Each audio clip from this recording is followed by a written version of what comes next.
Today, you're going to learn the best strategies to know how to price your work. Now, one of the key things I'm learning right now is there is an amazing opportunity for you as a freelancer to get amazing amounts of work, especially as more people are at home and as more companies move online. It means that having freelance workers embedded in their organizations is going to become more of the norm going forward. And we can see that with the gig economy becoming a more of a clear standard within companies, it's the best time to start freelancing and looking at ways that you can price your work.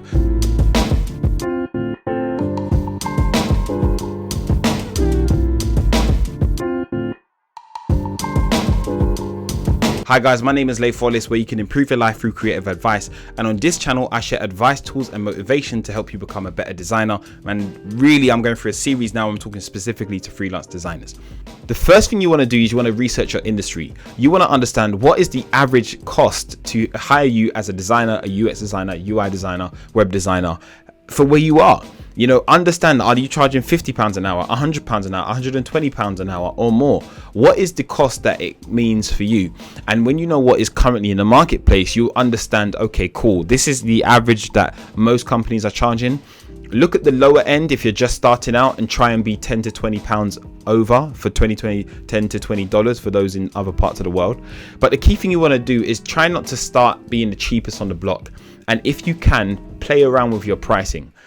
You might start with one price for your first batch of clients, but as you begin to get more clients over time, increase your prices, because it's not about the money per se, but it's about you understanding that when the value is this big and the price is this big, people always buy. So the goal is, in increasing your prices, you want to make sure the value you're providing is so much bigger than the price you're charging, because people don't mind to pay for good value as long as the value is clear and you know how to sell your services. Okay, so this is why it's very good for designers right now to create content, create podcasts, content online, such as Instagram posts or even YouTube channels like myself. Especially for us as designers, visual platforms like your YouTubes and your Instagrams work very well for us as designers. So if you can have a YouTube channel, that's fantastic. If you can have an Instagram page, that's really good as well. But I've learned that I'm starting to play a lot more with LinkedIn, and LinkedIn has been fantastic for me to get people to reach out to me, contact me directly, and then also to take that conversation further into a sales call. All right. So LinkedIn is a very, very, very good tool if you know how to use it well. And remember, on LinkedIn, it's about giving value, upfront value. How can I solve a problem for a specific person and make sure that I'm doing that consistently? So research your industry, understand what most people are pricing, and price yourself accordingly. Okay. The second thing I want to talk about is you want to know where you are. In other words, don't be positioning yourself as an expert if you're just starting out in freelancing. So the best way to understand where you are is to look at currently what's happening in the marketplace. What are people requesting the most from you for your skill as a designer? What is the number one thing that they need from a designer? And don't just be the thing that they're asking for. How can I be more? How can I be more of a strategic thinker? How can I be more of a business thinker? How can I be more of a person that solves creative problems? A great book to help you out is, let me try and find this for you here. This is a great book to help you out in regards to strategy, right? This book is by a guy called Douglas Davis, and it's called Creative Strategy and the Business of Design. Now, so many designers I speak to are just executionists. They create the visual elements, but they don't think the creative strategy. They don't think the business strategy. They don't think the marketing strategy. They don't think the growth strategy.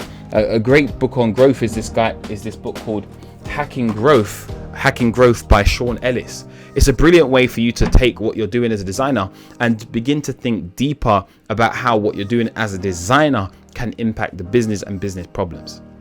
So know where you are, think creatively, think strategically, because this is a brilliant way for designers to position themselves as more valuable and not just executionists that can do the visual work. Okay, because as different tools come on the scene and become better, more and more the execution side of what we do as designers is going to become more automated. So what we have to do as designers is become more strategic in thinking, understand how creative strategy, and innovation is going to become more of a go-to with what we do as designers.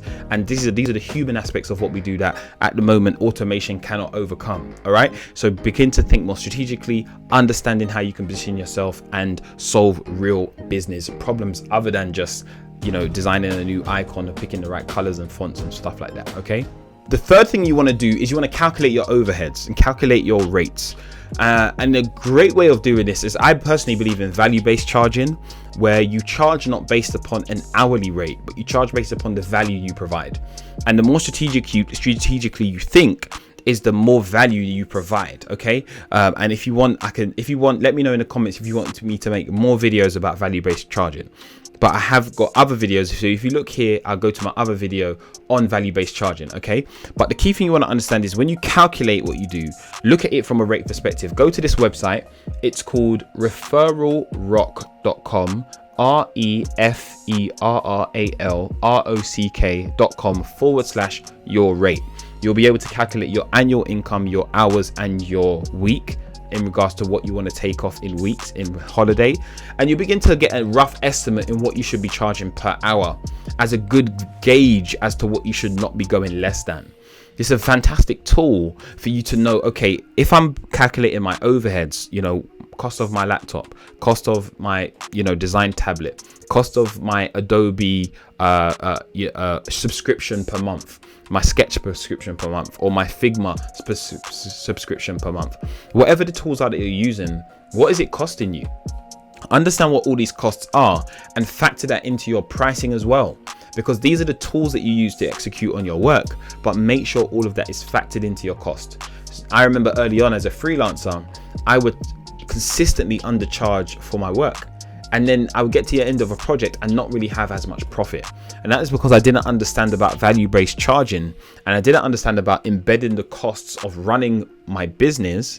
And don't just see you as a freelancer as just an individual, see it as a business. So what was the cost of running your business, even though you're an individual? Because these are the key costs you want to put in place and understand. The next thing you want to do is consider your non-billable time.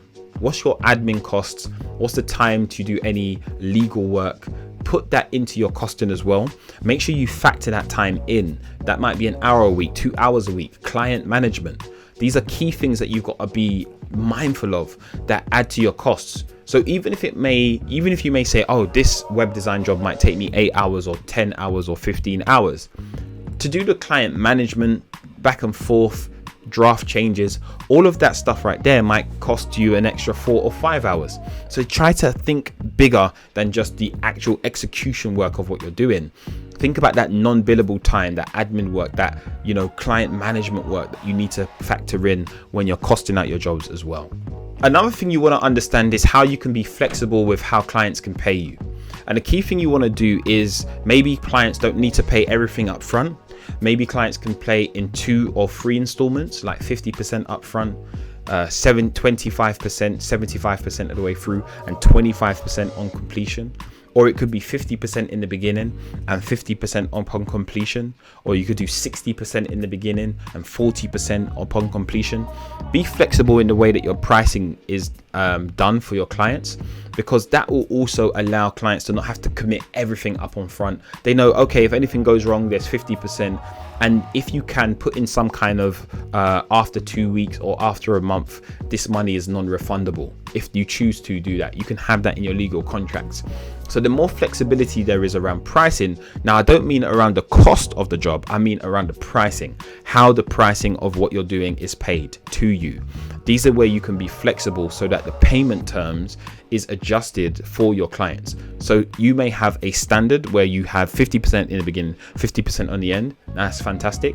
Or you might have a flexible model where some people might want the 50% model, or some people might want 33% in the beginning, 33%, 75% of the way through, and 33 or 34% at the end. You know, the more flexible you are, the options you give your clients, is the easier it becomes for them to commit to working with you. The sixth thing I want to mention is about value over price. I mentioned it earlier, but this is such a key thing. Think value over price. And that's why I mentioned becoming more strategic, thinking about how I can provide the biggest amount of value for the price I'm providing for this client. Some may call it upsells. What are the key things that you can add into your pricing model to make sure that anything you upsell to that client is valuable to them. Don't just think, oh, I can do your marketing because I can also design. Do you want to do that? Think about what you actually want to do and what your client needs. Maybe you can partner with other freelancers and you can outsource the work to other freelancers, but maybe you can make a 10% off of the work you outsource to other freelancers. So you might partner with other freelancers and say you do the web design work, Joe Blogs, who you meet, or Sandra does the marketing, and you might say, okay, on Sandra, to every marketing job I pass your way, I would love for you to give me 20% or 50% or 30% of the jobs I pass your way. And this is a great way for you to think about the value you're providing, making it easier for the client to have a website, and then someone does the marketing to drive traffic to that website. But then at the same time, you're also providing value to yourself because you're partnering with other freelancers who you know and trust, who you know, like and trust. And you're also able to get some income from that referral that you're bringing in for other companies. And even you can do it for tools as well. So maybe you're using Divi or Elementor or ClickFunnels, and those tools have affiliate rates where you might make a 10% or 20% or 30% of every customer who uses that product. You can use a hosting company like WPX Hosting. This is a hosting tool that I use, very, very, very good. And everybody that uses that hosting tool, if they spend a certain amount, you make a commission of everybody you sign up. So thinking deeper about how you provide value is a very, very good way for you to not just think about this service, the execution. And that's why I want you as designers to move away from an executionist mindset to think more of a strategic, value-based mindset, okay? Where I'm thinking strategically for myself and the client I serve and how I can provide the most value to help them going forward. And the last thing is about getting specific. I mention this all the time in my videos, but the more specific you are, the more niche you are in who you serve and how you serve them and the way you serve them. Thinking about the customer journey all the way through is a brilliant way, and getting specific. What are the specific activities I do in the beginning when I'm trying to get a customer? How do I onboard a customer? Get specific on your onboarding process. Okay, what specific things do I need my customer to do? What specific websites do I need them to go to? What specific activities or content do I need them to provide for me? See, the more specific you are in every stage of the client process when working with you, is the better you will be as a person to work with. So I want to thank you for watching this video today. Please comment below as to how I can help you going forward. Please let me know in the comments below, what's the #1 challenge you have when it comes on to pricing your work? Thank you so much. And remember, you can improve your life through creative advice. Also, if you'd love to know more, I have this great document, which is 6 steps to 6 figures for every designer. Please click the link in the description below and download your free copy of 6 steps to 6 figures that every designer can use. It's a simple, 6-step roadmap that you can take and apply to yourself to know in the next 12 months, what are the activities I can do to get to 6 figures. All right, guys, take care. Have a great day. Bye-bye.